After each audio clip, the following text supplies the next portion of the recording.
एक लंबे समय पहले एक गांव में आनंद, उसके माता पिता जानकी और रमैया, उसकी पत्नी नर्मदा और उसके बेटे नानी के साथ एक छोटे घर में रहता था। आनंद नौकरी करके आए हुए पैसों से अपना घर चलाता था। जानकी उसकी बहू नर्मदा से सारे काम करवाती थी और उसे हमेशा ताने मार मार के दुखी करती थी, मगर नर्मदा उसे कुछ ना कह के चुप बैठती थी। ऐसे कुछ साल बाद आनंद अपने नौकरी से कमाए पैसों को बचा बचा के एक बड़ा नया घर खरीदता है। आनंद के खरीदे हुए नए घर में बहुत समय से एक भूत रहती थी। ये बात आनंद को नहीं पता था और इसीलिए वो घर खरीदता है और उसके आसपास खाली रहने के कारण दिखने में बहुत शांत सा माहौल था और जानकी में कोई बदलाव नहीं आया।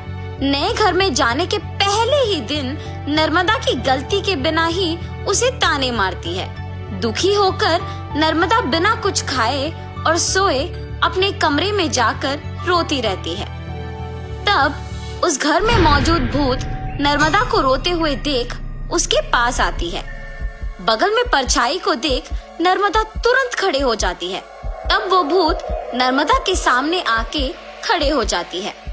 उसके चेहरे पे घाव, खुले बाल देख के नर्मदा डर जाती है। बाप रे, भूत भूत! डरो मत, मैं तुम्हें कुछ नहीं करूंगी। तुम हमारे घर में क्यों आई हो? तुम लोग ही मेरे घर आए। ये तुम्हारा घर है? हाँ, ये मेरा घर है। इसी में मैं मर गई। मेरे मरने के बाद ही तुम लोग यहाँ आए। ऐसे कह के अचानक नर्मदा में घुस जाती है। हा हा हा, ऐसे हंसते हुए सो जाती है। सुबह उठ के जब जानकी देखती है कि सारा काम वैसे का वैसे ही रह गया, तब नर्मदा नर्मदा बहुत बार बुलाने के बावजूद जब वो नहीं आती है तो जानकी ही उसके पास जाती है। हाँ, तुम अब तक उठी नहीं?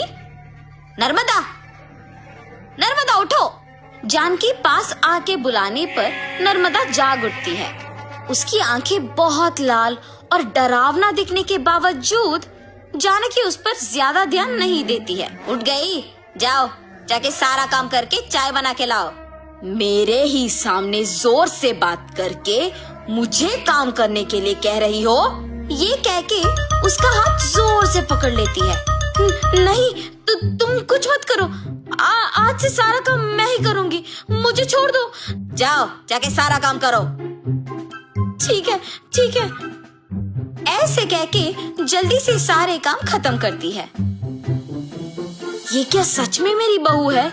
इसके मुंह से कभी एक लफ्ज भी नहीं निकला और आज ये मुझसे सारा काम करवा रही है। तुरंत ये सब मुझे अपने बेटे को बताना होगा। और ऐसे अपने बेटे को सब सच बताती है। तब वो कहता है, जितना भी गुस्सा क्यों ना हो, ऐसे तो नहीं कहते हैं माँ। आप अगर उससे अच्छे से पेश आएंगे तो वो भी अच्छा ही रहेगी। उसके बारे में क्या मुझे नहीं पता?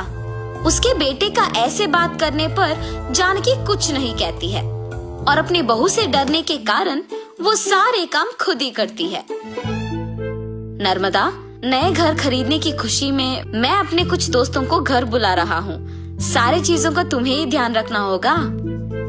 ऐसे बोल के चला जाता है। नर्मदा कुछ बात किए बिना खड़े रहती है। उसके बगल में खड़े जानकी के पास जाके वो कहती है, तुम्हारे बेटे की बातें सुनी है ना तुमने? सारी तैयारी तुम्हें ही करना होगा। ऐसे जोर से कहती है। अगले दिन आनंद दोपहर को अपने दोस्तों को घर ले आता है। नर्मदा, तुमने सारी तैयारी कर ली ना? हाँ जी। और ऐसे सबको खाना परोसती है और सभी हंसते हुए बातें करते रहते हैं। सभी व्यंजन स्वादिष्ट है भाभी जी। हाँ, मेरी पत्नी के हाथों में जादू है। आनंद, तुम्हारा घर भी बहुत खूबसूरत है यार। चारों ओर खाली और शांत है। इस घर को देखते ही पसंद आ गया मुझे, इसीलिए इसे बचाए हुए सारे पैसों से खरीदा हूँ। अब इस घर का मालिक मैं हूँ। ऐसे आनंद कहता है। ये सुनते ही नर्मदा तुरंत भूत बनके अजीब आवाजें बनाती है। उसका सिर नीचे झुका रहता है और अजीब आवाजें आने के कारण सभी उसी को देखते हैं। नर्मदा, क्या हुआ तुम्हें? नर्मदा अचानक अपना सिर ऊपर करती है और क्या इस घर का मालिक तुम हो? मैं हूँ इस घर की मालकिन। ऐसे उसे घूरने पर आनंद अचानक हवा में ऊपर उड़ने लगता है। नहीं, ये तुम्हारा ही घर है, मुझे छोड़ दो। ऐसे कहने पर आनंद को नीचे छोड़ देती है। ये सब देख के घर के सारे मेहमान भूत भूत कह के वहाँ से भाग जाते हैं।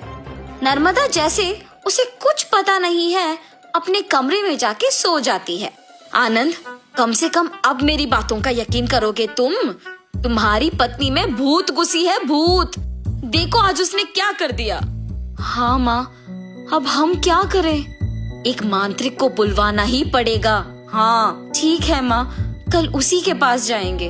और ऐसे जब सब बैठे हुए थे, नर्मदा आती है और सभी डर जाते हैं। तब उन्हें देख कहती है, क्यों सब मुझे देख के डर रहे हैं? क्या हुआ तुम सबको? कुछ नहीं, अब आप तो कुछ भी कर सकते हो ना। क्या करना है मुझे? मैं जो बोलूँगा तुम नहीं कर पाओगी। मैं नहीं कर पाऊंगी? पहले बोलो।